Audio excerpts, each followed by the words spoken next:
Hey everyone, and welcome back to the channel. Today we're going to be looking at the new version 2.0 update scheduled to release very soon if all goes well.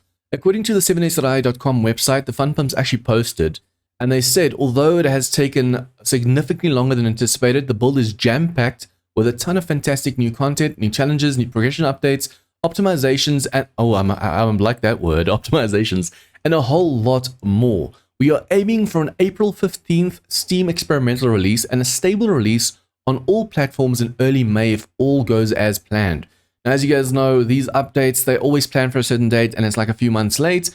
So if it comes out in these times, awesome. If not, I'm just hoping they flesh out the update properly and release a stable build for us.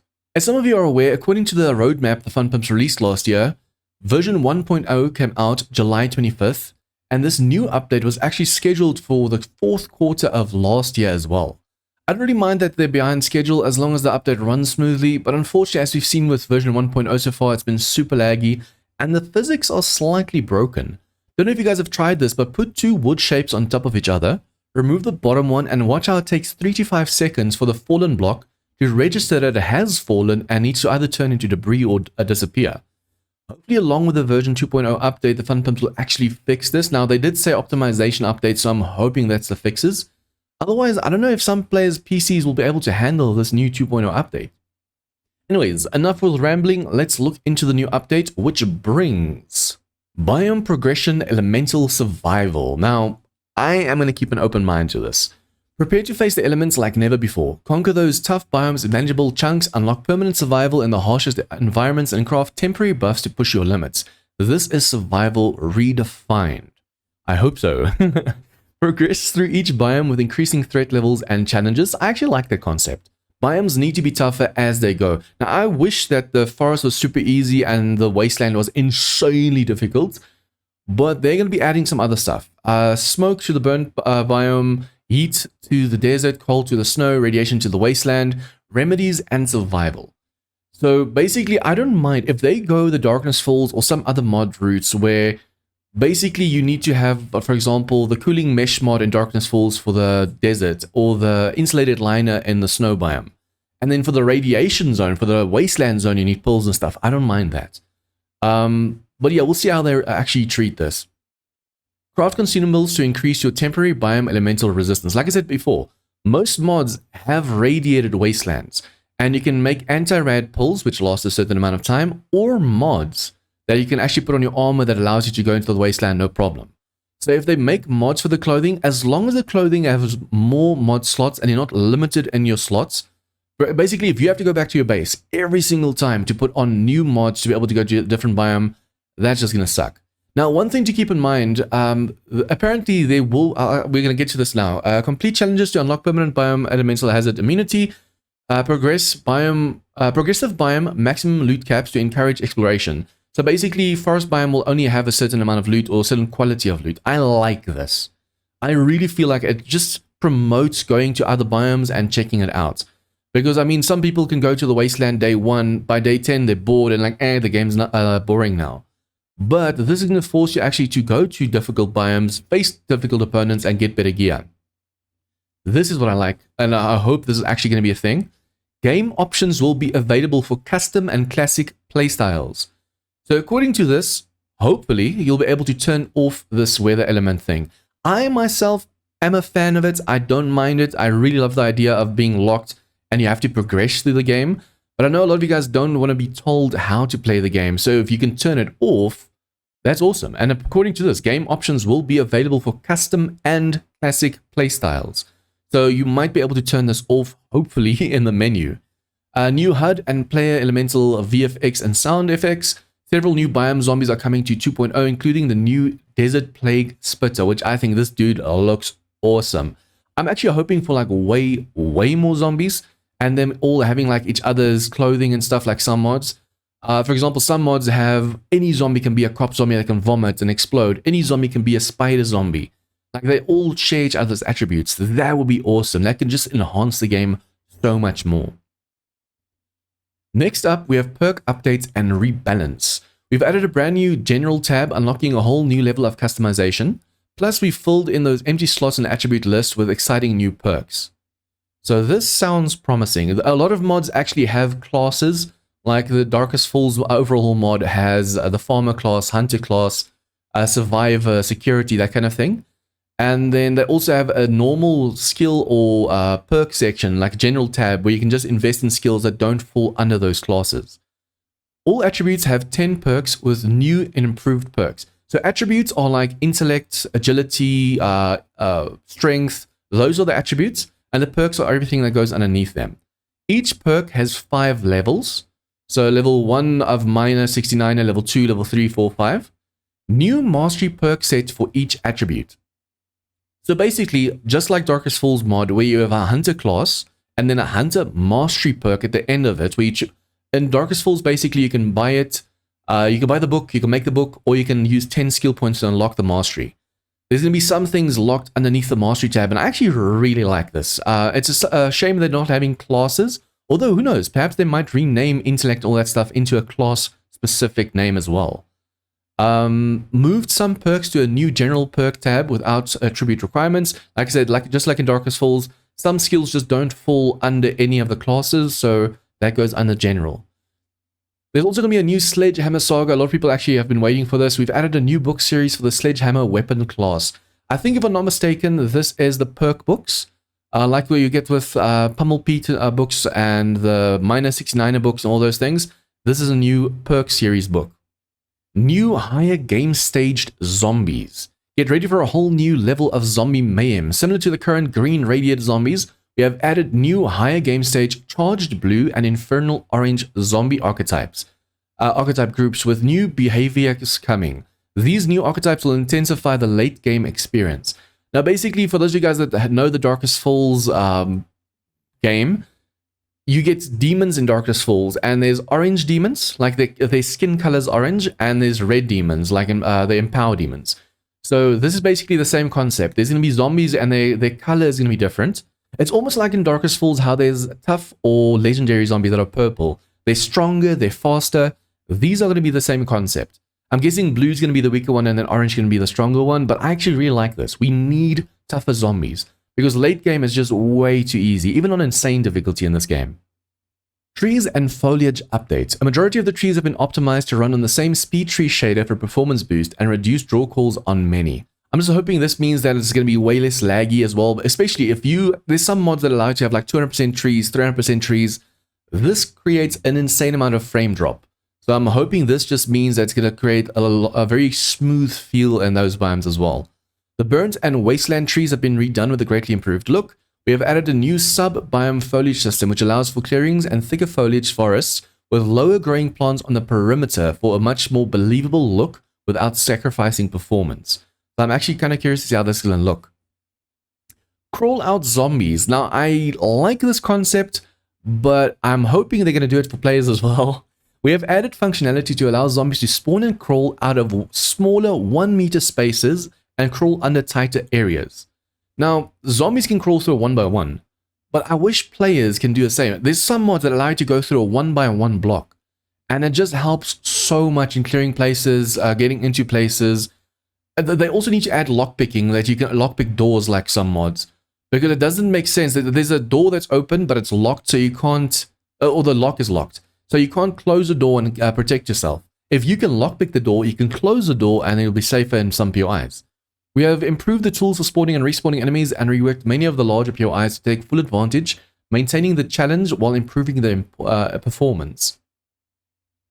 Navigain update. Navigain has gotten a makeover to work seamlessly with the new biome progression elemental system. Biome boundaries and trader POI positions updated to improve travel time and flow to and from larger townships. Now I'm hoping this just means like it's easier to get to traders and get through towns and stuff. Sometimes it's so convoluted you just get stuck in back alleys and stuff as well. POIs, the world is expanding. We're aiming for a whopping 50 new points of interest, adding even more depth and variety to your world. I'm hoping it's more tier 5s and 6s, because there's actually very few of them in the world. We've added a great variety of POIs for the wilderness. We've added more remnants for performance. We've also updated some of our more demanding POIs to perform better. Those sneaky zombies are now using crawlouts to surprise you. Watch out. Like I said, I'm not really too against that. I actually like the jump scares and stuff. I just wish players could do the same. As for audio, they've added meaningful individual footsteps, making the world feel more alive and immersive than ever. So I don't mind this. I'm hoping it's also for bears and wolves, because those things sneak up in like crazy and just attack you from behind. Zombie audio for new biome zombies as well. So basically, you'll be able to hear zombies sneak up on you, zombies walking around. You're going to hear activity around you instead of just quiet or just the biome noises. Clothing cosmetic options, Twitch drops, and DLC. Now, I'm kind of wary about this one. It all depends on how they handle it. If you're going to have to pay to unlock this DLC, that just sucks. If it's going to be free, that would be awesome. Wear what you want for protection, but choose how you look cosmetically with these new outfits. So basically, you'll be able to wear the full biker outfit, but change what it looks like. So it's not going to be the same bland biker outfit. Same with like the farm again, all that stuff as well. I'm a big fan of this concept, but like I said, please make it free. Don't make people pay for it to be able to unlock it. We'll be adding some new cosmetic DLC options in Twitch drops at 2.0. Get ready to unlock awesome new content and show off your unique style. By that sound, it just sounds like they're going to charge the hell out of it.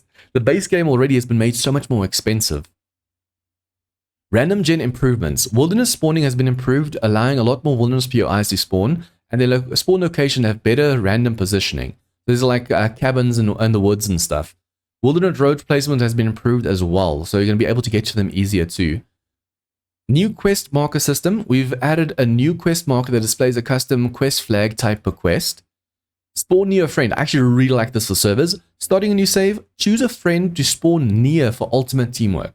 Usually when you join a server, it randomly sends you to any of the spawn points. Now you can go into the XMLs. There's like a spawn.xml or something.